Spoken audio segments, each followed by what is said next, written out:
Good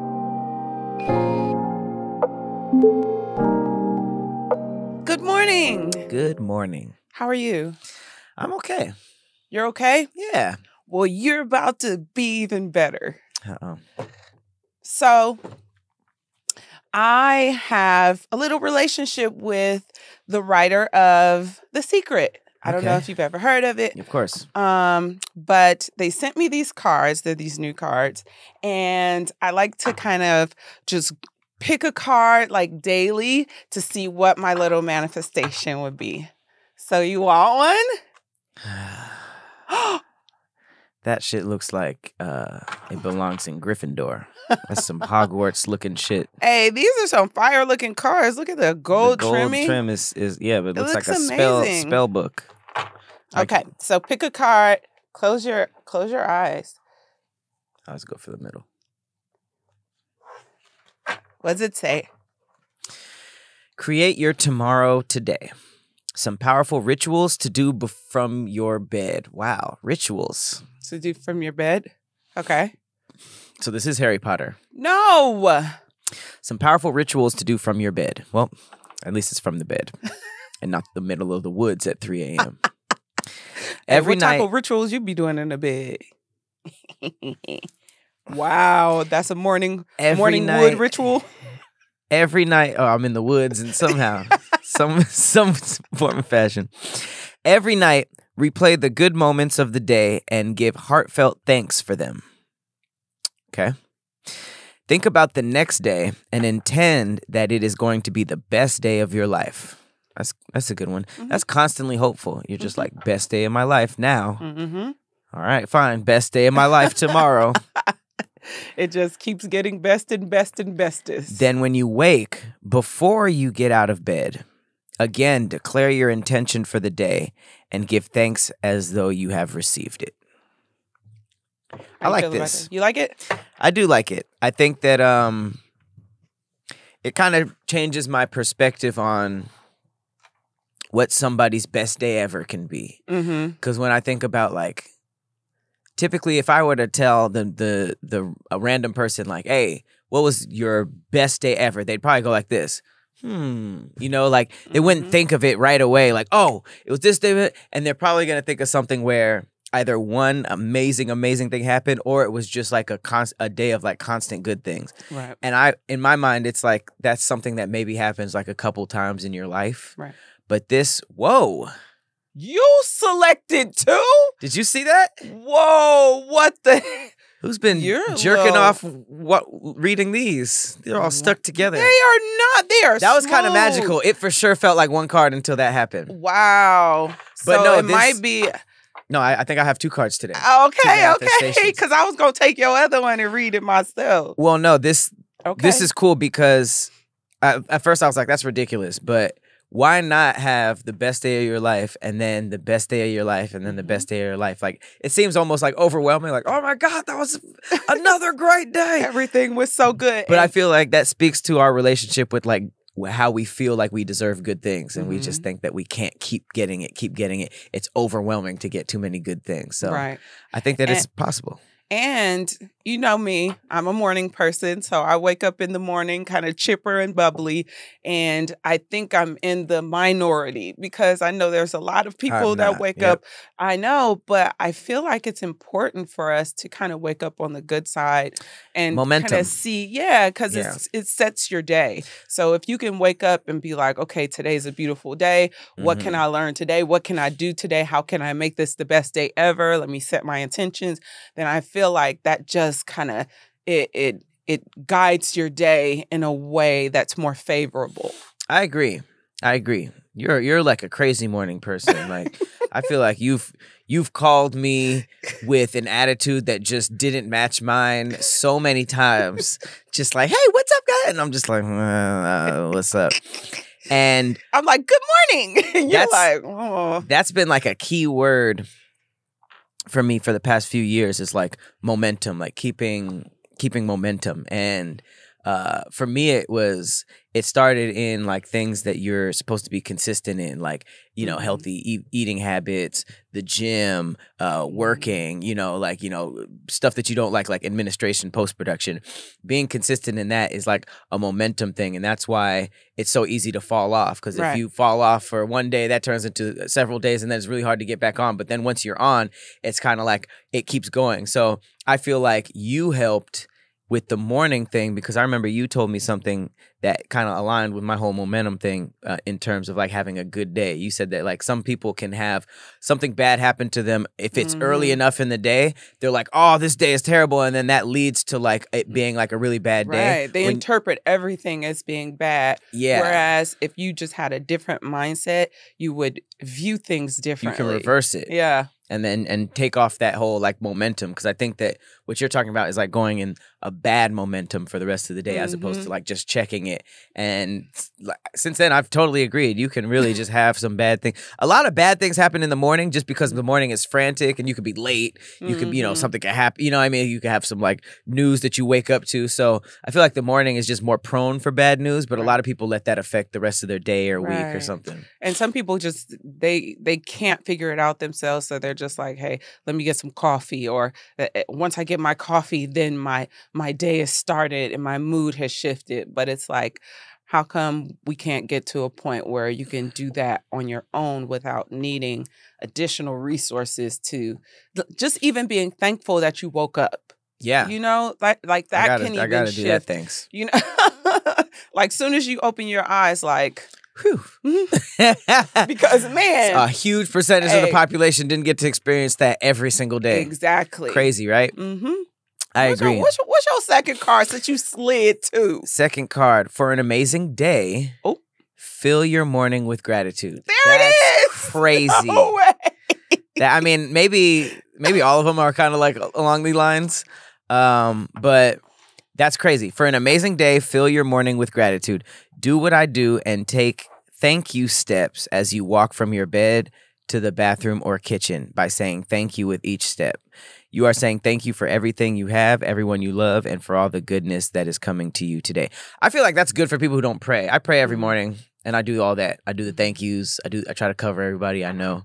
But thank you steps is pretty cool because it's immediate. Yeah. And you really can't forget at that point. You know, it is kind of funny though. Like, thank you, thank you, thank you, thank you. Then you take a huge dump. Ah! Oh, what? Thank you. Wow, you had to go into the dump. I feel like God would be like, why you have to talk to me like that in between these dumps? I'm doing another one? No, I am. Oh. Just shuffling it. This is a good way to start the show. It is. I really like it. I'm so happy they gave me these. So here's what you should do. Burn the cards that we pick. Whoa. And then add in witch's toe and eye of newt and frog eyeballs. Wow. No, I'm just kidding. You should separate those and then we should just keep doing these. Doll. Keep doing these. I'll do one next time. And give me a piece of your lock. Oh, y'all crazy, crazy. All right. Be grateful for your challenges. Okay. It's all of the hard things and apparently, quote unquote, negative things that happen to us, which give us a deep desire to change our lives. Be grateful for them because they have given you the strength and determination to manifest something different, and you will change your life. Woo, be grateful for my challenges. Woo! That's a good one. That's a hard. really good one. But I mean, it is because like it kind of shows you like how cool the brain is because everything kind of boils down to how you think about it. A change of thinking can change everything. So I feel like just thinking of your challenges like that can make your day so much easier because challenges, like we were just talking about, can throw your whole momentum off. But if you're thinking of it like, yeah, because honestly, like a lot of my comfortable stages have been pretty stagnant. You know, and I'm not even talking about like comfortable in terms of like struggling and like crazy stuff. I'm just saying when there wasn't like difficult things to overcome. Right. But when there was, like I did see like major changes, even if it wasn't like something that everybody can see, even if it was like internally, you know. For me, when challenges make my reward, my successes or my failures, that much more sweet. Like even a failure, if it's like you kind of appreciate your failure if the challenge was tough. You know, like if the shit was easy and you still failed, it's like, bam. But if it was a challenge and you failed, it kind of is like, okay, that was tough, but let me see how I can do things differently. Mm-hmm. And if there's a challenge before your success, it's like, damn, that wasn't easy, but I got through. Like, I did this. It just makes it so much sweeter when you actually like can feel that success or failure. So I appreciate challenges. Obstacles, challenges, they're just hard to accept because you just don't know the outcome. It's really testing you. It really is tough. I talk about this all the time. I had like a bookmarking way of thinking, and I want to bring this back. This was how I used to think in college because it seemed like when I was learning piano, since I couldn't read music, like sight read, every single new piece was just like, God damn. Like a lot of people can just sight read and they can just play as they see it for the first time. But I had to learn it. And I remember I got this one Bach, they were calling like Inventions. And it was like completely ridiculous. Like your right and left hand were doing completely opposite things. And I was just like, I would just play it and I couldn't do it. And I was just, for some reason, I was just like, I want to bookmark this feeling of literally like, I don't know how I can ever do this, right? Okay. And then it was just like hours of failing. And then like I kind of played a phrase a little bit and I was like, oh, shit. Oh. And then like hours of play, I played it through really shittily. And then I did shittily. And then I did the test. I don't think I aced the test, but I passed it, you know? Okay. And I did it like very, very close to you can't do Bach perfect, but like I did it as well as I could and got through it. And ever since then, it was like, okay, I bookmarked me feeling like I couldn't do it at all. And then I did it. So then I kind of just kept referring back to that. And then every time I started something new, I bookmarked like, oh, I can't do this at all. And then it kind of like gave me a reference point of like, oh, yeah, you know what I mean? Just like a way of thinking about it. Like, oh, yeah, you've been in this position before. Mm-hmm. That's good. Like, I don't know. I've definitely been there. Oh, it just reminds me of my final in grad school. It was so difficult. They had like it was a verbal test. Ew. And I was like, I had to take a break. I went to the bathroom and I started crying. You went up, took a break, cried, and then came back out? Hilarious. I came back out. I finished it. You know, my professors after that, they consoled me. Big They booze. told me it was like tomatoes. Yeah, but I just thought, I mean, my graduation was on the line here, and graduate school is a little stricter than undergrad. Was it you're not stage supposed fright, to, or was it what you were saying? It was everything combined, and I felt like all the work that I was doing, it was like my mind just went blank. I was so nervous. It was our final. This was graduation's on the line. Like, you can't get anything lower than a B. You're not supposed to have any. If you get a C, well, at least my grad school and the ones that I know about, if you got anything less than a C, less than a B, that's a fail. Okay.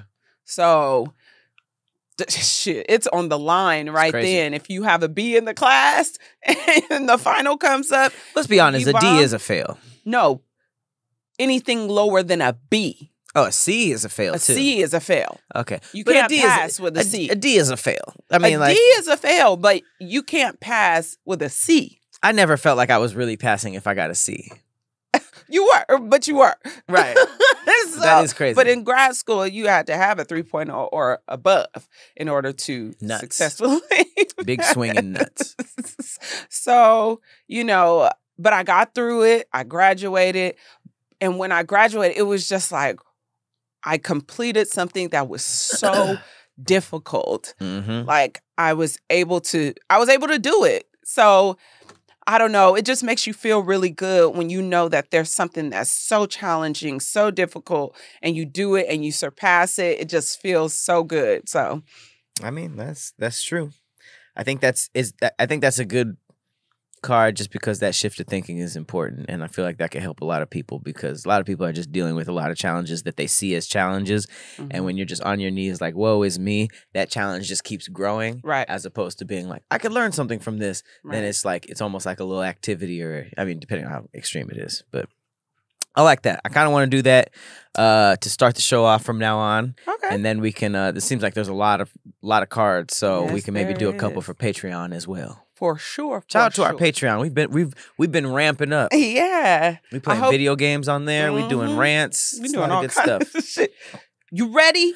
You ready for this? No. I saw where you was about to go, but I'm going first.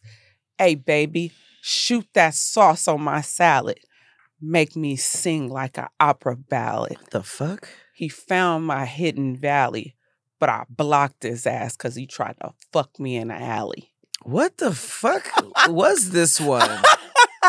This was Shoot a crack. that These were sauce. crackhead bars. Shoot that sauce on my salad. Crackhead. Nut on my butt, Crackhead. basically. You already said in an And I'm alley. singing, You already but said you were he in an found alley. my hidden valley. Shoot that sauce on my salad. Hidden valley is ranch. Go to the alley But- line. But I blocked him because he tried to fuck me in the alley. So now I'm thinking all of this nut on my butt stuff happened in an alley, which makes you a crackhead. No, it didn't. All I right. was telling him to do it, but then he fucked it up Well- by saying, I'm trying to fuck you in the alley, so I blocked him. Oh, okay. So Bars. He didn't. Wow.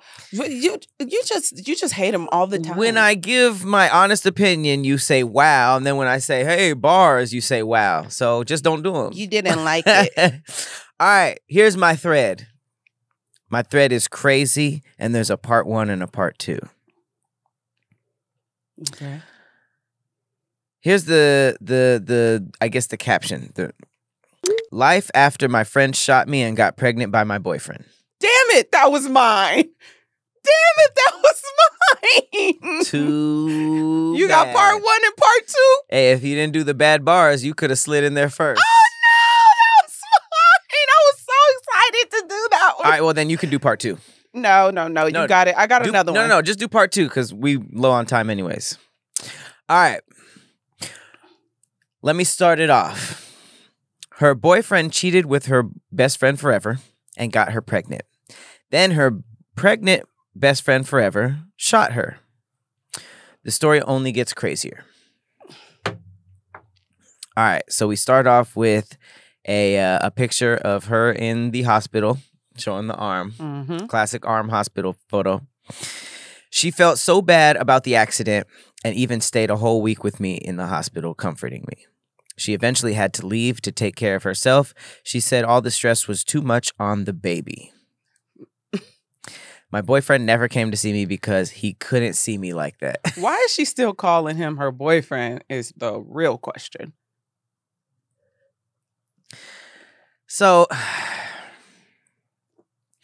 So the friend got pregnant with her boyfriend, Mm-hmm. and then the friend shot her. Right. She didn't shoot nobody. She got cheated on and shot. And shot. Okay. The girl came through after she shot her. The best friend came through, the one who shot her, to comfort her, but then had to leave to take care of herself because all the stress was too much on the baby. I'll tell you this. All the stress of her shooting. She lucky. I didn't send. Look, she lucky. I didn't send your ass to jail. All You this- really be stressed. She said all the stress of me getting pregnant and shooting you is a little too much on the baby, so I gotta take a break. Meanwhile, she's shot and cheated on in the hospital, and the boyfriend's like, man, I can't even see you like that. Okay. She's just catching L's to the face. Wait. After I was all healed, we were still going strong. And I don't understand that. Cheating, baby, and being shot later. Still going strong. My friend was still fine in the My friend was still in the picture, but they agreed to just be co-parents. I didn't talk to her as much anymore because he told me she was toxic for me. She was toxic for me. He told her, Don't. Hey, Your best friend. the girl I got pregnant who shot you might be a little toxic for you. I don't know if that might put a little bit of a burden on your life. He asked to go eat so we could talk about a few things. By the way, I haven't read this story. You haven't? No. Oh my God. When we got there, he said that it was probably best if I moved out so there could be more room for the baby and him and my friend could figure this parenting thing out. I would love to know how this girl grew up. I wonder if her parents were. What type of it's childhood deep would trauma. Would you have But let's to have? let's just stick to the fun part. Okay, Don't therapist this yet. Okay, I'm not gonna therapize this yet. He asked to go out to eat so we could talk about a few things. When we got there, he said it was probably best if I moved out so there could be more room for the baby and him and my friend could figure out this parenting thing. He said I could still be his second mommy, but to give them time first. So, by the way, the best friend who's pregnant knew this was happening the whole time. Mm-hmm. He was probably just, I'm just going to wait for the right time to tell her. That's why he did the whole, let's go out to eat. Mm-hmm. Niggas never really go ask to go out like that.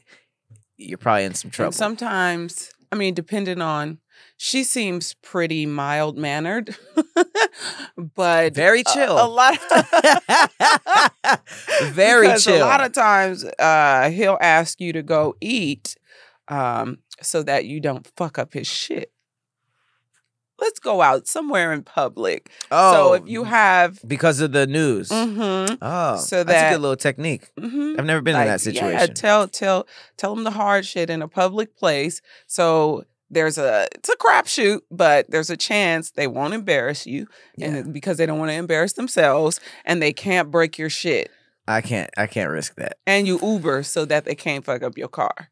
Well, that's happened.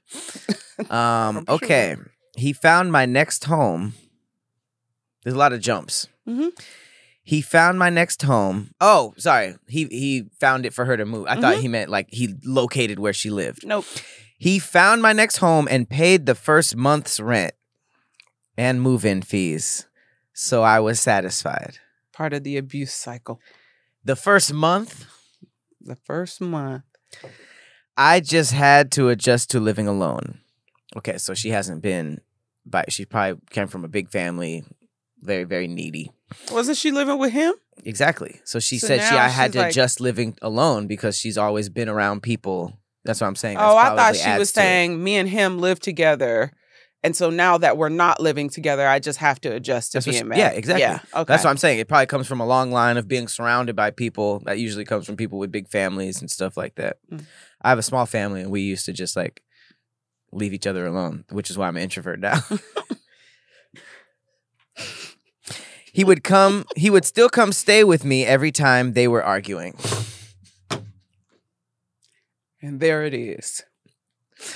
So that means her point of view is so incredibly sad. It's so sad. It's so broken because it's like, yes, he would still come to stay with me when they were arguing, but it's just like they're arguing. He wanted some pussy.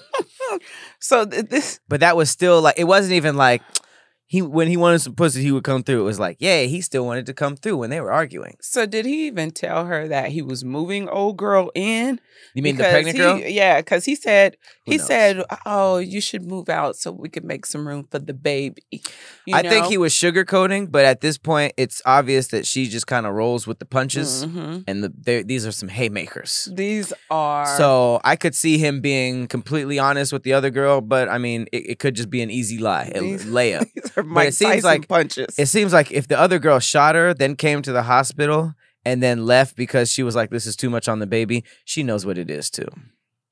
Started working doubles every day so I can afford rent, but he would bring the baby on my lunch breaks so I could see him. He was so precious. And then the sub caption that she made was, none that work with my son. She's calling it her son now. So little Delulu. That's what we calling her. Yeah. So in her mind at this point, just to catch everybody up, she's still with the dude. It's their kid, but she was moved out. The first month was covered, but now she's doing double shifts to pay rent to live on her own. So she couldn't even afford to be kicked out like that. But he's still emotionally abusing her by bringing the baby and calling it our son, but then going home to the actual mother who she's living with. There's some psychosis in here. You know, it's crazy. Like as a male, I never knew how bad niggas could get.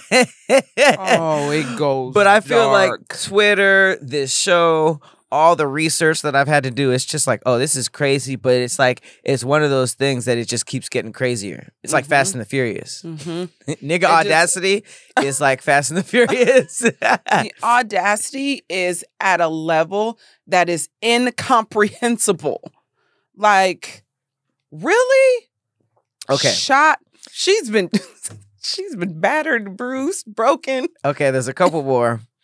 I couldn't afford school anymore. I reached out to multiple sources, but they claimed I was maxed out on financial aid. I decided it was best to drop out and focus on work and the baby. Let's just glaze over that. She sacrificed her education. Birthday came around again. I was starting to be able to afford rent again after pawning my furniture and back-to-back doubles. So now she's living in an empty apartment. Empty apartment, but it don't matter because she's doing back-to-back doubles. Think about this. A shift is like, what? Anywhere from 6 to 8 hours? So a double shift is what? 16? 12, 16 hours. Back-to-back is 24 hours. You don't need furniture. Look. You're working all day, every day. You might lost as well sleep at work. Lost your... All you had to do was leave this dude, by the way. Because you don't have a kid with him. All she had to do was... leave and let him pay the first month and just do something else. You didn't have to worry about the baby. You didn't have to worry about the nigga. You didn't have to worry about the girl. But... this is showing me that maybe she's financially supporting the baby also a little bit. I was just about to say I would not be surprised if she was putting something on the rent. But she said that she was trying to afford her own rent, so maybe. Yeah, but But also he found the rent. So did he find rent that she couldn't afford? Like, that's crazy. Why would you find somebody a spot? And you can see the she's like all happy and it looks like a nice, it's no white fridge. But it's like a straight spot. Why would you give her something that she needs to do back-to-back doubles to start to afford the rent? He did not find a good spot. He does not care about her at all. She's just not a part of that part of it. She's just like, okay, what is it? Okay, let me figure out how to make this work. How can I use her to make my situation easier? Babysitting? I don't give a fuck what you doing. I'm bringing the baby on your lunch break. Yeah. Really? Oh, so she's working on her lunch break. I never thought about it like that. She's babysitting. But he has to bring her there, and then it's just like an hour or so. Yeah, but that's still, if you got some other shit that you want to do and you need to drop the baby somewhere and you have nowhere to go, you can take it to her. And she's like, even though I'm busy, I'll watch him. Boom. So now you can go off and have sex with the other chick that besides your baby mama that you want. Like, I wouldn't be surprised if it's that crazy. It's out here. So get this. Ponder furniture, back-to-back doubles, starting to afford rent again. Birthday came around. We went to Miami, but he was acting weird. I ignored it so I could enjoy my birthday. So went to Miami, chose to spend the birthday with him. He's still very, very much in the picture, boyfriend and everything. Even if she would have paid attention to his behavior, she still would have ignored it. She's not. There's no backbone there, no leg to stand on. So get this: came back from Miami, and my window was busted at my home. Okay, so it is the second story. So it's looking like the house she chose and she's struggling to afford might be a little nice. I let it go. He paid for it to get fixed, and we never found out who did it. Because it was the best friend who shot her. We never found out who did it. That bitch shot you. It was her home girl. After he got it fixed, he implied I should move again to have a fresh start. I didn't want to because I didn't want to leave my baby. Delulu. And I was finally starting nursing school again after taking a year off. Okay, so she's coming around to it. Took a year off, but hey, hindsight is 20/20. It's hard to. I'm gonna give her this. It's hard to say you a dumbass when you in the situation. Okay, but we all play the fool sometimes. That's a lot to unpack. That was part one. You ready for part two? No, I'm not. Woo! All right. Part 2. You ready? I'm not. Turns out him and my friend were now trying to make things work. At first, it seemed like they were trying to get rid of me so they could be happy together, but I came home to these flowers the next day, so maybe we could try a love triangle. Oh, she's down with the try? This nigga got that D on him. And all it took was flowers. Bruh, this is prime example of dickmatized. They were best friends, too. He done snatched her soul and is using it to his advantage. Jedi dick tricks. We always talk about Jedi mind tricks. Jedi dick tricks is a real thing. I'm with you. You know what I'm saying? I've been there. Yoin, Not this yoin, bad. Yoin, yoin, yoin. Take care of my child. Yoin, yoin, yoin, yoin, yoin, yoin, yoin. Call it yours. Yoin, call it yours. Love triangle. With the best Except friend both that of shot us. you. Double job. Move out. Move out and still fuck me. She said, I was okay at times, but if I thought about it too long, I became extremely sad and started drinking the pain away. Uh-oh. Now you drunk in nursing school. She made her drop out of school, barely homeless, and now made her an alcoholic. Mm-hmm. This nigga ruined her. And got a puppy to erase the pain. Poor puppy. Oh, she is just putting white out over her problems. I know the puppy is like, what the fuck did I get bring me into? Bring me back to the pound. Right. What the hell? I don't want to be here. She said, we still have our days, but we're trying to make it work. But she blurs out the assholes. Oh, she did that in every photo in part 1 too. Yeah, so she's still trying to protect them. My thing is, what? She's not an ugly girl. Part 2? That was part 2. So love triangle. Wait, that was part 2? That was part 2. Part 2 was 1? Part 2 was love triangle. I see why you didn't want to split it. I just let you have it since you said we didn't have that much time. I said, oh, it's not going to take that much time. Yeah, I was about to skip over thick facts, but that's crazy. So part 2 is just like, all right, I'm down for the threesome. Right. Well, not the throuple. The throuple, that's different. Yeah. So my thing is, how low do you have to view yourself to allow someone to treat you this way?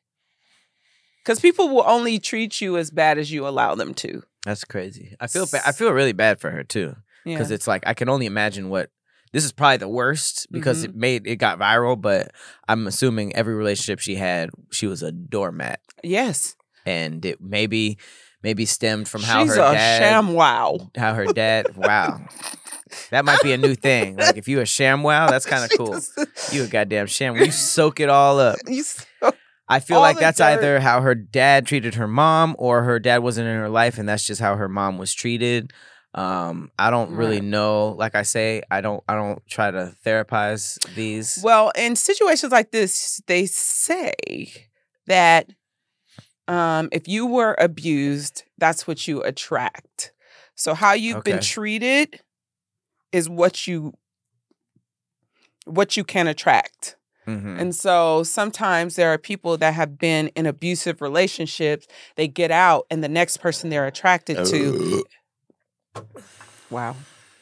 The next person they're attracted to is an abuser and they keep getting in these cycles because that's what they are used to. That's what they're comfortable with. So in this situation, she's a beautiful girl, so for her to attract these type of people in her life, the worst boyfriend, the worst best friend, and the crazy part is she continued to label them as my boyfriend and my best friend after all of this shit. Mm. It's like, girl, this is the type of chick, though, that once she hits a breaking point, she might do kills people. Right. Because she was never all the way there.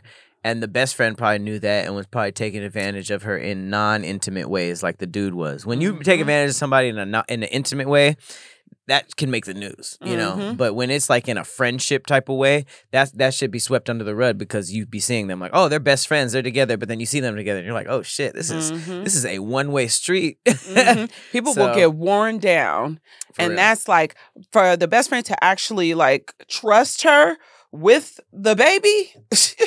Oh, for real. Because it's like they can at any moment be like, this was a cheating baby. Right. Drown. Boom. All right. I hope that woman, that young lady, finds some peace and starts to stand up for herself. Hopefully the comments are enough to help shift her. She posted this for a reason, and it was either like, damn, this is crazy, or like, look what I'm dealing with. It wasn't like a proud thing, because there was no tweet that she felt proud in. Right. She was like, the whole point of it was like, this is crazy, this is happening to me. So if she posted it herself and put it on a story, it's either fake and she wants attention, or it's just one of those things that's like, this is crazy. So I'm assuming that, you know, she knows that she's on a shitty part of it, and I hope that this is either fake or she's like, all right. Definitely hope it's fake, but if I think it's fake. There's a lot of like amazing authors that are like showing their work through threads. I hope it's fake, but if it's not, I hope she has the strength to get out of it, and I hope this going viral was enough for her to see like, oh, or I hope the throuple works. You could pray for the throuple to work. No, the throuple ain't working. I don't want her near these people. I want her away from demons. I mean, I'm feeling it. Like I'm like, no. For thick facts, have I ever brought any facts about the Lion King? I don't think so. No? I don't think so. Well, here you go. All right. I love this fact because it really just shows you that talent and art is about who can do it and not who's hot at the time. You feel me? And it's also showing you to not underestimate people. So, huge fact about The Lion King. Disney gave The Lion King to their B team of animators. Okay? Lion King was made by their B team of animators because they expected Pocahontas to be a bigger hit, and all their A team worked on that movie instead. Ain't no way they thought Pocahontas was gonna be more fire than.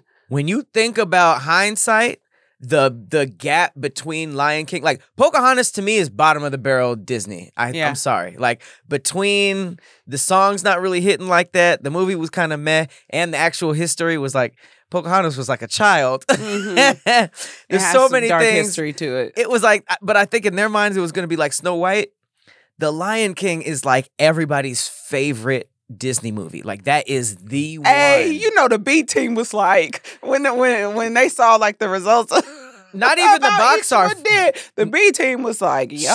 Not even the box office. They probably saw the results of the movie itself before even the success and was like, we ate their asses up like lions. For the real. Lion King versus Pocahontas. If you had said Not like even the A team was working on like Aladdin or something, you'd be like, oh shit, Disney was in their bag. Right. But bruh, the A team, they probably were like comfortable in their seat. They're probably like, I had bangers. I'm good. Whatever this next thing was. And honestly, it wasn't their fault too, because the animators don't get to decide. They were given. So, you know, I don't know, from an animator's point of view, maybe Pocahontas was drawn better. And from a skill point of view, I don't know. But in terms of like legacy, that's a wash. And it shows you don't sleep on nobody. Hey, not the writer, not the animators, not nobody. Hey, I wonder if after all everything came out, if the B team was then switched to become the A team, and the A team the B team was talking shit because you know the B team was regardless, they were talking shit.